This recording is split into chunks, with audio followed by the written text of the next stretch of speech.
Hello everyone.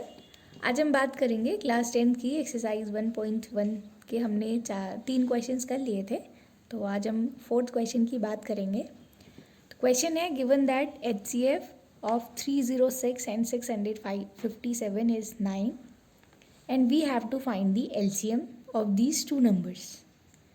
जैसे कि आपने प्रीवियस वीडियोज़ में देखा, हमने दो नंबर्स के लिए HCF और LCM का रिलेशन देखा था, that HCF into LCM is equal to product of two numbers. Let suppose हमने वो दो नंबर्स को A और B अज्यूम किया हुआ था। अब जैसा कि इस क्वेश्चन में हमको HCF दिया गया है और वो HCF कितना है आपका 9 है, तो HCF की जगह 9 आ जाएगा इंटू LCM हमें कैलकुलेट करना है, is equal to product of two numbers. और जो ये नंबर है वो क्या है आपके 306 मल्टीप्लाइड बाय 657।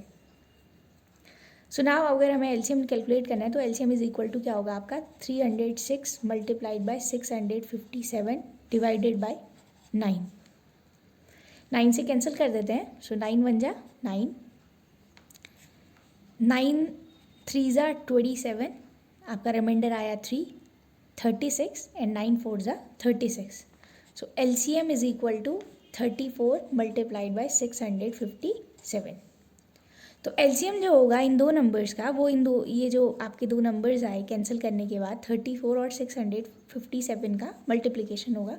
तो मल्टीप्लिकेशन परफॉर्म कर लेते हैं। 657 मल्टीप्लाइड बाय 34, 7 3 ज़ा 21 कैरी 2, 5 3 ज़ा 15, 15 प्लस 2 17 कैरी 1, 6 3 ज़ा 18 प्लस 1 19, 7 4 ज़ा 28 कैरी 2, 5 4 ज़ा 20, 20 प्लस 2 22 कैरी 2, 6 4 ज़ा 24, 24 प्लस 2 26। सो 8 3 7 6 13 कैरी 1, 9 2 11 प्लस 1 12 कैरी 1 1 1 2। सो जो आपका LCM आया वो कितना आया 22,338। तो ये आपका क्या आ गया LCM आ गया, और हमें इस क्वेश्चन में LCM ही कैलकुलेट करना था with the help of this formula. Now next question number 5 है आपका। क्वेश्चन नंबर 5 आपसे बोल रहा है, check whether 6 to the power n can end with the digit 0 for any natural number n। आपसे ये बोल रहा है कि क्या 6 की पावर n जो है क्या वो एंड हो सकता है with the unit digit 0 for any natural number. अब हम बात करते हैं, सबसे पहले आपको पता है कि वंस की डिजिट में आपका 0, अगर कोई भी नंबर की पावर के टर्म्स में आपने अगर लिखा हुआ है तो वंस की डिजिट में 0 कब कब आ सकता है। जैसे कि हमें पता है कि हम अगर लिखना चाहें तो हम लिख सकते हैं 2 into 5 whole to the power n is equal to क्या आएगा आपको पता है 5 टू जा क्या होता है 10। So 10 to the power n means कोई भी नंबर जो है 2 into 5 whole to the power n means 10 to the power n में अगर है, यहाँ पर n की वैल्यू आपका कुछ भी हो सकती है, लाइक 1 2 3 4, कोई भी नेचुरल नंबर आप n इसमें ले सकते हैं। तो वो जो यूनिट डिजिट आपकी एंड होगी वो किस पे एंड होगी 0 पे। फॉर एग्जांपल अगर हम n की वैल्यू 1 बोलूँ तो 10 टू द पावर 1 क्या होगा आपका 10 होगा। सिमिलरली n की वैल्यू अगर 2 बोलूँ तो 10 to the power 2, 10 to the power 2 means 10 into 10, so that will be 100 एयर। तो वंस की डिजिट अगर आप देखते हैं तो वो 0 पे एंड हो रही है, और 0 पे एंड होने की कंडीशन ये है कि कोई भी नंबर जो है वो आपका 2 into 5 to the power n पर जो है का होना चाहिए, और वही जो वैल्यू है वो वंस की डिजिट 0 पे क्या होगी एंड होगी। अब क्वेश्चन ने हमसे बोला है क्या 6 की पावर n जो है वो 0 मतलब वंस की प्लेस पर क्या 0 पे एंड होगी, आपसे ये बोल रहा है। अब 6 की पावर n है तो 6 को मैं क्या लिख सकती हूँ 2 into 3 whole to the power n। हमने अभी बात करी कि वंस की डिजिट पर 0 होने के लिए जो नेसेसरी कंडीशन है कि वो आपका जो नंबर होना चाहिए वो 2 into 5 to the power n के टर्म में होना चाहिए, बट यहाँ अगर हम देखें तो वो 2 into 3 to the power n पे एंड हो रहा है, जो कि 6 है आपका, बिकॉज 3 टू जा 6 टू द पावर n हो गया, ये 6 टू द पावर n हो गया आपका। अब मैं इसको वैल्यू रखूँ तो देखो अगर मैं n की जगह 1 रखूँ तो 6 टू द पावर 1, 6 बन जाए क्या हो गया आपका 6। अगर 6 की पावर 2 रखूँ तो वो कितना हो जाएगा 6 into 6, so that will B 36। Similarly अगर आप 6 की पावर 3 रखते हैं so that means 6 into 6 into 6, so that will B 216। अगर हम यहाँ सारी वैल्यूज़ पे चेक करें, मैंने n की वैल्यू 3 तक रखी हुई है, अगर हम उसको देखें तो जो आपका 6 टू द पावर n है वो एंड हो रहा है वंस की प्लेस पे, जो वैल्यू आ रही है वो ऑलवेज आपकी 6 आ रही है। सो दैट मीन्स 6 की पावर n जो है कभी भी 0 पे एंड नहीं हो सकती, क्योंकि 0 पे एंड होने की कंडीशन हम लोग पहले ही देख चुके हैं।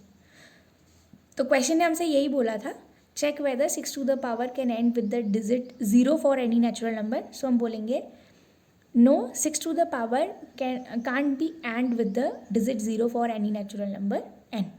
तो ये आपका इसका सोल्यूशन है। Now question number 6, question number 6 अगर हम बात करें तो क्वेश्चन नंबर 6 आपसे बोल रहा है explain why 7 into 11 into 13 plus 13 and 7 into 6 into 5 into 4 into 3 into 2 into 1 plus 5 are composite numbers. आपको बताना है कि क्यों ये दो नंबर जो हैं वो आपके कॉम्पोजिट नंबर्स हैं। अगर हम इनकी बात करें तो जैसे कि हमने देखा हुआ है कि हमने प्रीवियस अपनी वीडियोज़ में भी बताया था कि जो आपके कॉम्पोजिट नंबर्स होते हैं वो ऐसे नंबर्स होते हैं जो खुद से और किसी अदर नंबर से भी क्या होते हैं, डिविजिबल होते हैं। लाइक 4, स्मॉलेस्ट अगर नंबर की बात करूँ तो 4 एक ऐसा एग्जाम्पल है। अगर आप देखते हैं तो वो इटसेल्फ डिविजिबल भी है, बिकॉज 4 1 जा 4 होता है आपका, और 4 के अलावा वो 2 से भी डिविजिबल है। तो वो आपके नंबर्स क्या होते हैं, कॉम्पोजिट नंबर्स होते हैं। अब हमें इस 6th क्वेश्चन में भी यही बताना है कि क्यों ये नंबर 7 इंटू 11 इंटू 13 प्लस 13 जो है वो एक कॉम्पोजिट नंबर है। अब आप देखिए, अगर हम इसको सॉल्व करें, इस पूरी ओवरऑल जो आपको टर्म दिया गया है, ओवरऑल जो एक्सप्रेशन दिया गया है, इस एक्सप्रेशन में आपके दो टर्म्स प्रेजेंट है। फर्स्ट टर्म ये है और सेकंड टर्म आपका ये है, जो कि आपके जो मैथमेटिकल ऑपरेटर है एडिशन, उससे क्या है, दोनों कंबाइन है। इन दोनों टर्म्स में अगर मैं बात करूं तो 13 क्या आ रहा है आपका, कॉमन आ रहा है। सो इनसाइड द ब्रैकेट आपका क्या वैल्यू बचेगा, 7 इंटू 11, और 13 आपने बाहर कॉमन लिया था तो प्लस क्या बचेगा आपका 1। इसे अगर हम देखें तो ये क्या हो जाएगा, 13 11 7 जा कितना होता है आपका 77 प्लस 1 क्या हो गया आपका, दिस इम्प्लाइज 13 इंटू 77 प्लस 1 कितना हो गया 78। अगर आप देखते हैं तो ये जो नंबर आया आपका 13 इंटू 78 को मैं क्या लिख सकती हूँ, 13 इंटू 6 लिख सकती हूँ। तो अगर हम देखें कॉम्पोजिट नंबर क्यों है, क्योंकि आपको पता है कि कोई भी नंबर जो है कॉम्पोजिट नंबर आप उसे तब बोलते हैं जब आपका वो नंबर इटसेल्फ डिविजिबल और खुद के अलावा किसी और नंबर से भी वो डिविजिबल हो।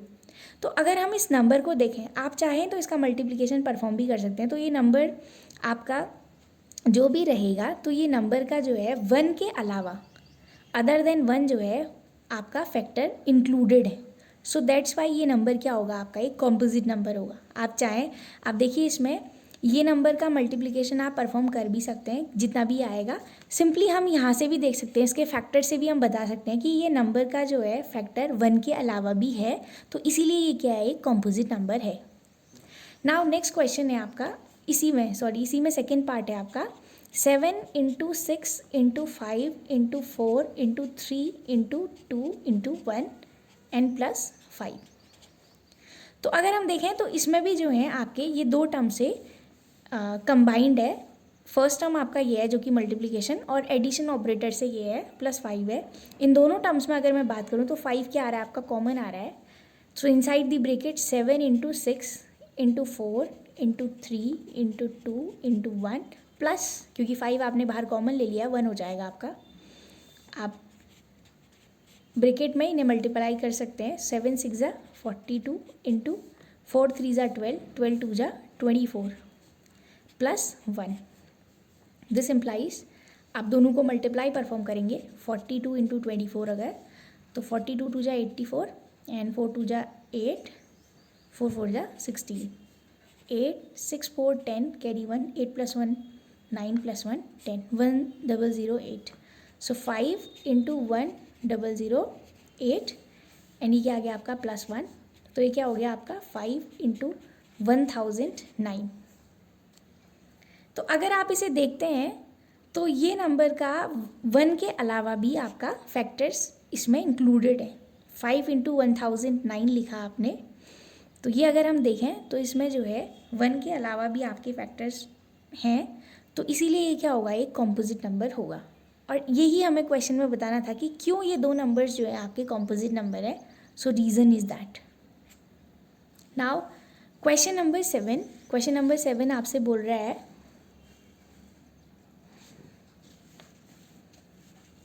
क्वेश्चन नंबर 7 है आपका. 7 क्वेश्चन में आपको बोल रहा है there is a circular park around a sport field.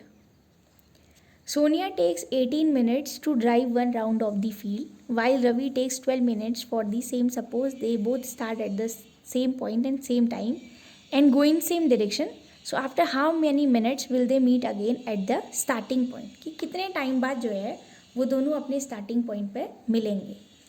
अब सीधी सी बात है, क्वेश्चन ने हमसे बोला हुआ है कि वो एक आपका सर्कुलर ट्रैक के अराउंड, एक सर्कुलर आपका स्पोर्ट फील्ड है, उसके अराउंड वो दोनों जने मूव कर रहे हैं. बाई चांस मैं बात करती हूँ वो दोनों इस पॉइंट से शुरू कर रहे हैं. ये पॉइंट आपका ए है.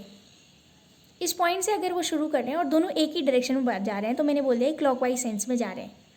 फर्स्ट पर्सन है आपका सोनिया और सेकंड जो है वो आपका रवि है. सोनिया जो है वो आपका 18 मिनट्स ले रही है और रवि जो है वो आपका 12 मिनट्स ले रहा है. तो क्वेश्चन आपसे ये बोल रहा है कि कितने मिनट के बाद जो है वो स्टार्टिंग पॉइंट पर मिलेंगे बोल रहा है आपसे.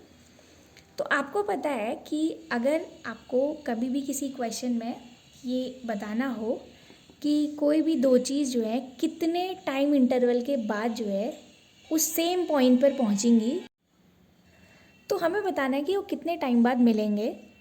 तो जैसे कि आपको पता है, अगर मैं बात करूं आपके स्कूल में दो आपकी मतलब प्राइमरी स्टूडेंट्स भी रहते हैं और सेकेंडरी स्टूडेंट्स भी रहते हैं.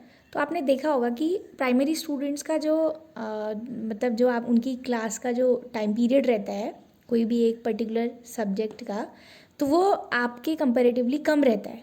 जैसे कि बाई चांस मैं बात करूं कि आपके स्कूल में 5th क्लास के अगर स्टूडेंट है, 5th क्लास या फिर 4th 3rd जितने भी क्लास के बच्चे हैं, बाई चांस उनका हर एक जो पीरियड है वो 30 मिनट का होता है और आपका जो है वो 40 मिनट्स का होता है. तो इन दोनों में जैसे अगर 8 बजे से आपकी असेंबली होने के बाद अगर आपकी क्लासेस शुरू हो रही हैं, तो बाई चांस 8 बजे से शुरू हो रहा है तो 8:30 पे जो है छोटे बच्चों का नेक्स्ट पीरियड लग जाएगा, बट आपका जो नेक्स्ट पीरियड लगेगा वो 8:40 पे लगेगा. अब बात ये आती है कि आपके स्कूल में अगर जो बेल है वो बज रही है तो कितने टाइम बाद ऐसा होगा कि जो बेल होगी आपका वो दोनों के लिए बजेगी. मीन्स उसमें क्या होगा, आपका तो हो सकता है तीसरा चौथा पीरियड होगा और बच्चों का हो सकता है 5th या 6th तो हो सकता है, डिपेंडिंग अपॉन कि टाइम पीरियड क्या है दोनों का. तो अगर मैं बात करूं कि अगर छोटे बच्चों के लिए वो 30 मिनट और बड़ों के लिए 40 मिनट के बाद अगर बेल बज रही है तो कितने टाइम बाद जो है ऐसा होगा कि वो दोनों मतलब दोनों क्लासेस के बच्चों के लिए जो बेल होगी वो सेम टाइम पर बजेगी. मतलब कितने टाइम के बाद जो है वो दोनों के लिए सेम पर रहेगी. तो हम उसके लिए क्या करते हैं, एलसीएम फाइंड आउट करते हैं. क्यों करते हैं एलसीएम फाइंड आउट, जिसको आप लोएस्ट कॉमन मल्टीपल बोलते हैं. मल्टीपल है ना, मल्टीपल मीन्स वो उसकी टेबल में आ रहा होगा. तो 30 और 40 का जो हम क्या करेंगे एलसीएम कैलकुलेट करेंगे और ये चेक करेंगे कि कितने टाइम बाद जो है दोनों का जो बेल है वो सेम पर बजेगा. तो 30 और 40 का अगर मैं बात करूँ आपसे एलसीएम की तो वो कितना आता है आपका 120. आप निकाल भी सकते हैं. तो 120 अगर आता है तो अगर छोटे बच्चों के लिए अगर 30 मिनट्स था तो उनका जो है 120 मिनट्स बाद मतलब अगर 8 बजे से अगर आपका पीरियड शुरू हो रहा है तो 10 बजे के टाइम पे 2 घंटे, क्योंकि 120 मिनट का मतलब 2 घंटा होता है, तो 10 बजे के टाइम की जो बेल होगी वो मतलब दोनों क्लासेस के लिए सेम बजेंगी. क्यों, क्योंकि उस पर जो छोटे बच्चे होंगे उनका 4th पीरियड होगा और जो बड़े बच्चे होंगे उनका कौन सा पीरियड होगा 3rd पीरियड होगा. बिकॉज आपको पता है 4 3s are 12 and 4 3s are 12, 120 आ गया दोनों में. तो इसका जो एलसीएम आया 30 और 40 का वो कितना आया आपका 120 आया. तो छोटे बच्चों के लिए वो 4th पीरियड होगा और बड़ों के लिए क्या होगा वो 3rd पीरियड होगा. तो वैसा ही ये भी क्वेश्चन है, आपसे बोल रहा है कि दो बच्चे अगर जो है सेम पॉइंट से और सेम टाइम पीरियड पर अगर एक सर्कुलर ट्रैक के अराउंड मूव कर रहे हैं तो कितने समय बाद जो है वो उसी स्टार्टिंग पॉइंट पर मिलेंगे जहाँ से उन्होंने चलना शुरू किया था. तो वही बात आती है कि अगर एक 18 मिनट और 12 मिनट्स में अपने राउंड कंप्लीट कर रहा है, मतलब 18 मिनट में जो पहला वाला पर्सन है वो 18 मिनट में कंप्लीट कर रहा है इस ट्रैक को और दूसरा वाला पर्सन 12 मिनट में कर रहा है, तो आपको पता है कि जो रवि है वो कम समय ले रहा है, मीन्स उसकी स्पीड ज़्यादा होगी। तो अगर वो मूव कर रहा है इसके अराउंड, सो बेसिकली हम लोग क्या करेंगे, इन दोनों का क्या कैलकुलेट करेंगे, एलसीएम कैलकुलेट करेंगे। तो 18 और 12 का अगर हम एलसीएम निकालें तो आपको पता है 2 से करेंगे, 2 9 जा एंड 2 6 जा, 2 से करेंगे आप तो 2 3 जा हो गया, 3 से करेंगे सो 3 3 जा, 3 1 जा एंड 3 से करेंगे 1 1। तो ये आपके उसके प्राइम फैक्टर्स आ गए। तो 2 2 जा 4, 4 3 जा 12, 12 3 जा 36। तो 36 मिनट से आपके क्या आ गया, इसका एलसीएम आ गया। इसका मतलब ये है कि आफ्टर 36 मिनट जो है वो दोनों जो है मिलेंगे इस पॉइंट ए पर। अब जब वो 36 मिनट पर मिलेंगे तो आपको पता है 18 2 जा 36 होता है। तो सोनिया के लिए वो क्या होगा, सेकेंड राउंड होगा। सोनिया का क्या होगा, वो सेकेंड राउंड होगा। और जो रवि है, रवि के लिए बिकॉज 12 3 जा 36 होता है, तो रवि का कौन सा होगा, वो थर्ड राउंड होगा। तो दोनों के लिए राउंड्स का नंबर अलग अलग होगा, बट आफ्टर 36 मिनट जो है वो दोनों सेम पॉइंट पर मिलेंगे। तो ये था आपका ओवरऑल एक्सरसाइज 1.1 के सॉल्यूशंस। अगर आपको पसंद आए हो सो लाइक कीजिएगा एंड थैंक यू।